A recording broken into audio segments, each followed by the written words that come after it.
আজকের বিশ্ব রাজনীতি এমন এক অস্থির সময়ের মধ্য দিয়ে যাচ্ছে যেখানে প্রতিটি নতুন দিন নিয়ে আসছে নতুন উত্তেজনা, নতুন সংঘাত এবং নতুন অনিশ্চয়তা।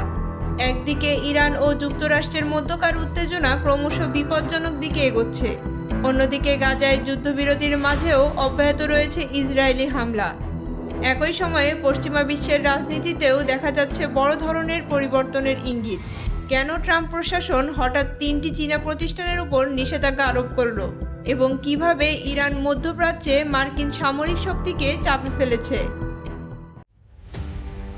মার্কিন যুক্তরাষ্ট্র অভিযোগ করেছে 3টি চীনা কোম্পানি মিনট্রপি টেকনোলজি, আর্থ আই এবং চ্যাংওয়ান স্যাটেলাইট টেকনোলজি ইরানকে স্যাটেলাইট তথ্য সরবরাহ করেছে।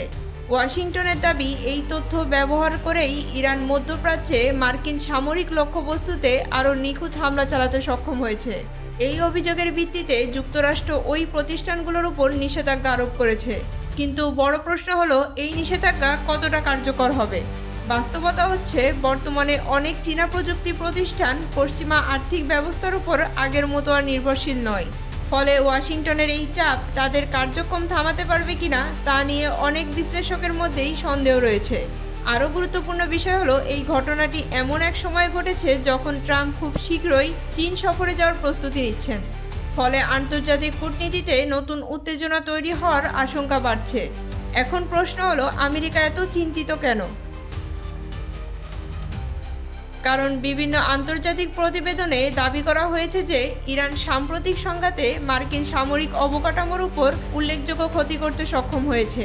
পশ্চিমা সংবাদ মাধ্যম ও নিরাপত্তা বিশ্লেষকের মতে, ইরানের পাল্টা হামলার ফলে মধ্যপ্রাচ্যে মার্কিন ঘাঁটি ও সামরিক সরঞ্জামের বড় ধরনের ক্ষতি হয়েছে। কিছু প্রতিবেদনে এমনও বলা হচ্ছে যে এসব অবকাঠামো পুনর্নির্মাণ করতে কয়েক বছর সময় লাগতে পারে এবং ব্যয় হতে পারে কয়েকশো বিলিয়ন ডলার। তবে শুধু সামরিক ক্ষতি নয়, এর প্রভাব পড়েছে বৈশ্বিক অর্থনীতিতেও। বিশ্ববাজারে বেড়েছে তেলের দাম, জ্বালানি খাতে নতুন অস্থিরতা তৈরি হয়েছে এবং হরমুজ প্রণালী নিয়ে উদ্বেগ আরও বেড়েছে। এই পরিস্থিতি নিয়ে অনেক মার্কিন বিশেষজ্ঞ চিন্তা প্রকাশ করেছেন। শিকাগো বিশ্ববিদ্যালয়ের এক অধ্যাপক বলেন, ওয়াশিংটনের ধারণা ছিল কঠোর অর্থনৈতিক নিষেধাজ্ঞা ও সামরিক চাপের মাধ্যমে খুব দ্রুত ইরানকে দুর্বল করে ফেলা যাবে, কিন্তু বাস্তব এতটাও সহজ না। তার মতে, অবরোধ যত দীর্ঘ হবে বিশ্ববাজারে তার প্রভাব তত বাড়বে, আর ইরানও বিকল্প বাণিজ্য পথ খুঁজে নেবে। তিনি আরও বলেন, ওয়াশিংটন এখনও মনে করে অর্থনৈতিক চাপ দিয়েই সবকিছু নিয়ন্ত্রণ করা সম্ভব, কিন্তু ইতিহাস দেখায় এই কৌশল খুব কম ক্ষেত্রেই সফল হয়েছে। বরং ইরান বিকল্প বাণিজ্য পথ খুঁজে বের করার চেষ্টা করছে এবং আঞ্চলিক অংশীদারদের সঙ্গে সম্পর্ক আরও জোরদার করছে। বিশেষজ্ঞদের মতে, যুক্তরাষ্ট্র সম্ভবত ইরানের প্রতিক্রিয়ার মাত্রা সঠিকভাবে মূল্যায়ন করতে পারেনি। তাদের ধারণা ছিল সংঘাতটি কয়েকদিনের মধ্যেই নিয়ন্ত্রণে চলে আসবে, কিন্তু বাস্তবে পরিস্থিতি আরও জটিল হয়ে উঠেছে। অনেকে বলছেন, ট্রাম্প প্রশাসনের সবচেয়ে বড় ভুল ছিল তাদের কোনো কার্যকর প্ল্যান বি ছিল না। এদিকে ট্রাম্প প্রশাসন দাবি করছে যে তারা নতুন একটি শান্তি প্রস্তাব দিয়েছে এবং এখন তারা ইরানের জবাবের অপেক্ষায় আছে।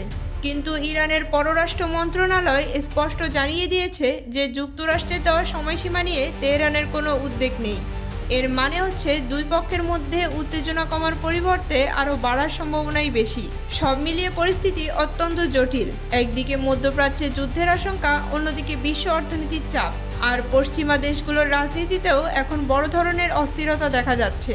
সব মিলিয়ে বিশ্ব ধীরে ধীরে আরও অনিশ্চিত পরিস্থিতির দিকে যাচ্ছে।